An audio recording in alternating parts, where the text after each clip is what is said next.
ओम चंडिका देवी को नमस्कार है। मार्केंड जी ने कहा, पितामह, जो इस संसार में परम गोपनीय तथा मनुष्यों की सब प्रकार से रक्षा करने वाला है, जो अब तक आपने दूसरे किसी के सामने प्रकट नहीं किया हो, ऐसा कोई साधन मुझे बताइए। ब्रह्मा जी बोले, ब्राह्मण, ऐसा साधन तो एक देवी का कवच ही है, जो गोपनीय से भी परम गोपनीय, पवित्र तथा संपूर्ण प्राणियों का उपकार करने वाला है। महामुनि, उसे श्रवण करो। देवी की 9 मूर्तियां हैं, जिन्हें 9 दुर्गा कहते हैं। उनके पृथक पृथक नाम बतलाए जाते हैं। प्रथम नाम शैलपुत्री है, दूसरी मूर्ति का नाम ब्रह्मचारिणी है, तीसरा स्वरूप चंद्रघंटा के नाम से प्रसिद्ध है, चौथी मूर्ति को कुष्मांडा कहते हैं, पांचवी दुर्गा का नाम स्कंद माता है, देवी के छठे रूप को कात्यायनी कहते हैं, सातवां काल रात्रि है और आठवां स्वरूप महागौरी के नाम से प्रसिद्ध है, नौवीं दुर्गा का नाम सिद्धिदात्री है। ये सब नाम सर्वज्ञ महात्मा वेद भगवान के द्वारा ही प्रतिपादित हुए हैं। जो मनुष्य अग्नि में जल रहा हो, रणभूमि में शत्रुओं से घिर गया हो, विषम संकट में फंस गया हो तथा इस प्रकार भय से आतुर होकर जो भगवती दुर्गा की शरण में प्राप्त हुए हो, उनका कभी कोई अमंगल नहीं होता। युद्ध के समय संकट में पड़ने पर भी उनके ऊपर कोई विपत्ति नहीं आती, उन्हें शोक, दुख और भय की प्राप्ति नहीं होती। जिन्होंने भक्ति पूर्वक देवी का स्मरण किया है, उनका निश्चय ही अभ्युदय होता है। देवेश्वरी, जो तुम्हारा चिंतन करते हैं, उनकी तुम निसंदेह रक्षा करती हो। चामुंडा देवी प्रेत पर आरूढ़ होती है, वाराही भैंसे पर सवारी करती है, इंद्री का वाहन ऐरावत हाथी है, वैष्णवी देवी गरुड़ पर ही आसन जमाती है, माहेश्वरी वृषभ पर आरूढ़ होती है, कंवारी का वाहन मयूर है, भगवान विष्णु की प्रियतमा लक्ष्मी देवी कमल के आसन पर विराजमान है, हाथों में कमल धारण किए हुए वृषभ पर आरूढ़ ईश्वरी देवी ने श्वेत रूप धारण कर रखा है, ब्रह्मी देवी हंस पर बैठी हुई है और सब प्रकार के आभूषणों से विभूषित है। इस प्रकार ये सभी माताएं सब प्रकार की योग शक्तियों से संपन्न है। इनके सिवा और भी बहुत सी देवियां हैं, जो अनेक प्रकार के आभूषणों की शोभा से युक्त तथा नाना प्रकार के रत्नों से सुशोभित है। ये संपूर्ण देवियां क्रोध में भरी हुई है, भक्तों को की रक्षा के लिए रथ पर बैठी दिखाई देती है। ये शंख, चक्र, गदा, शक्ति, हल और मूसल, खेटक और तोमर, परशु तथा पास, कुंद और त्रिशूल एवं उत्तम सांग, धनुष आदि अस्त्र शस्त्र अपने हाथों में धारण करती है। दैत्यों के शरीर का नाश करना, भक्तों को अभय दान देना और देवताओं को कल्याण करना, यही उनके शस्त्र धारण का उद्देश्य है। महान रौद्र रूप, अत्यंत घोर पराक्रम, महान बल और महान उत्साह वाली देवी, तुम महान भय का नाश करने वाली हो, तुम्हें नमस्कार है। तुम्हारी ओर देखना भी कठिन है। शत्रुओं का भय बढ़ाने वाली जगदम्बिके, मेरी रक्षा करो। पूर्व दिशा में इंद्री मेरी रक्षा करे, अग्नि कोण में अग्नि शक्ति, दक्षिण दिशा में वाराही तथा नैत्री कोण में खड्ग धारणी मेरी रक्षा करे, पश्चिम दिशा में वारुणी और वाव्य कोण में मृग पर सवारी करने वाली देवी मेरी रक्षा करे, उत्तर दिशा में कौमारी और ईशान कोण में शूल धारणी देवी रक्षा करे। ब्राह्मणी, तुम ऊपर की ओर से मेरी रक्षा करो और वैष्णवी देवी नीचे की ओर से मेरी रक्षा करे। इसी प्रकार 100 को अपना वाहन बनाने वाली चामुंडा देवी 10 दिशाओं में मेरी रक्षा करे। जया आगे से और विजया पीछे की ओर से मेरी रक्षा करे। वाम भाग में अजिता और दक्षिण भाग में अपराजिता रक्षा करे। उद्योतनी शिखा की रक्षा करे। उमा मेरे मस्तक पर विराजमान होकर रक्षा करे। ललाट में मालाधारी रक्षा करे।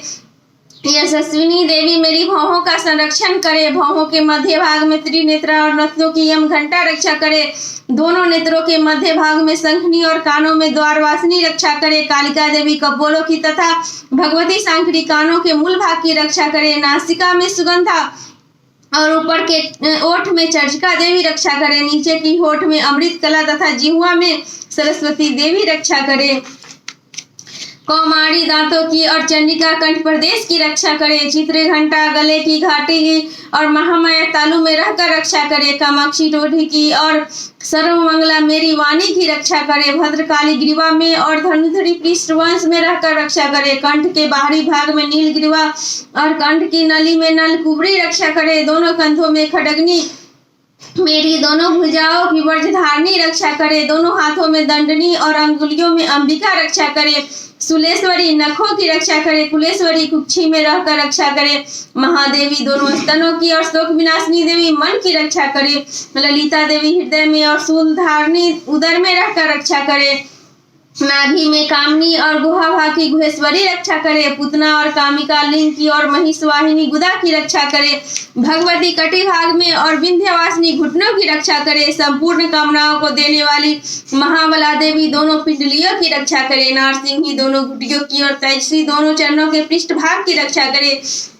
श्री देवी पैरों की अंगुलियों और तलवासनी पैरों के तलवों में रहकर रक्षा करे, अपनी दाढ़ों के कारण भयंकर दिखाई देने वाली दंष्ट्रकाली देवी नखों की और ऊर्ध्वकेशनी देवी केशों की रक्षा करे, रोमावलियों के छिद्रों में कौबेरी और त्वचा की वागेश्वरी देवी रक्षा करे, पार्वती देवी रक्त मजा वसा मांस हड्डी और मेद की रक्षा करे, आंतों की काल रात्रि और पीत की मुकेटेश्वरी रक्षा करे, मूलाधार आदि कमल केशों में पद्मा देवी और कफ में चूड़ामणि स्थित होकर रक्षा करे, नाक के तेज की ज्वालामुखी रक्षा करे, जिसका किसी भी अस्त्र से भेदन नहीं हो सकता, वह अभेदा देवी शरीर की समस्त संधियों में रहकर रक्षा करे, ब्राह्मणी आप मेरे वीर्य की रक्षा करे, छत्रेश्वरी छाया की और धर्मधारिणी देवी मेरे अहंकार मन और बुद्धि की रक्षा करे,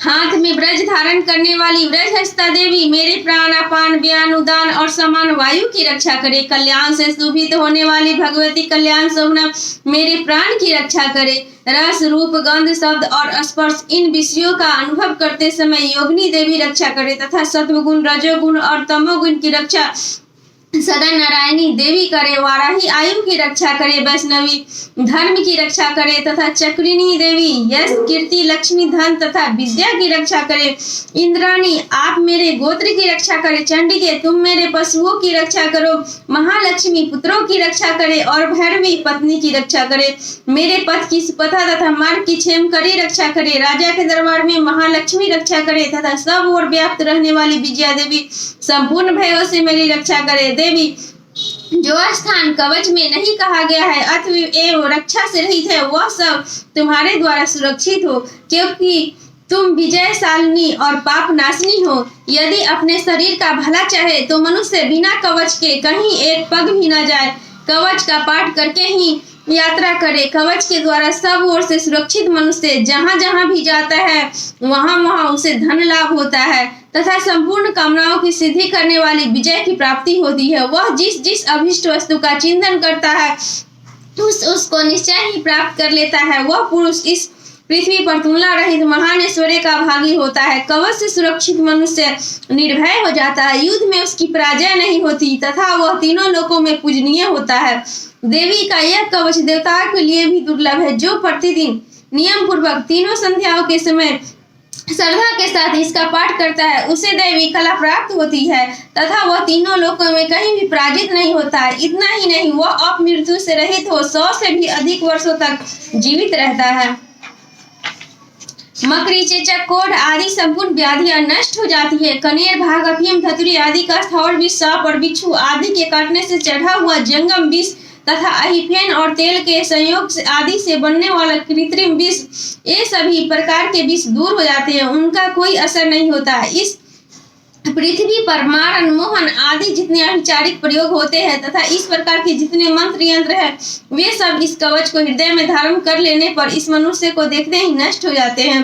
ये ही नहीं, पृथ्वी पर विचरने वाले ग्राम देवता, आकाशचारी देव, विशेष जल के संबंध से प्रकट होने वाले गण, उपदेश मात्र से सिद्ध होने वाले निम्न कोटि के देवता, अपने जन्म के साथ प्रकट होने वाले देवता, कुल देवता, माला, डाकिनी, शाकिनी, अंतरिक्ष में विचरने वाली अत्यंत बलवती भयानक डाकिनियां, ग्रह, भूत, पिशाच, यक्ष, गंधर्व, राक्षस, ब्रह्म राक्षस, बेताल, कुष्मांड और भैरव आदि अनिष्ट कारक देवता भी हृदय में कवच धारण किए रहने पर उस मनुष्य को देखते ही भाग जाते हैं। कवचधारी पुरुष को राजा से सम्मान वृद्धि प्राप्त होती है और यह कवच मनुष्य के तेज की वृद्धि करने वाला और उत्तम है। कवच का पाठ करने वाला पुरुष अपनी कीर्ति से विभूषित भूतल पर अपने सुयश के साथ साथ रिद्धि को प्राप्त होता है। जो पहले कवच का पाठ करके उसके बाद सप्तशती चंडी का पाठ करता है, उसकी जब तक वन पर्वत और काननों सहित यह पृथ्वी टिकी रहती है, तब तक यहाँ पुत्र पौत्र आदि संतान परंपरा बनी रहती है। फिर देह का अंत होने पर वह पुरुष भगवती महामाया के प्रसाद से उस नित्य परम पद को प्राप्त होता है, जो देवताओं के लिए भी दुर्लभ है। वह सुंदर दिव्य रूप धारण करता है और कल्याणमय शिव के साथ आनंद का भागी होता है।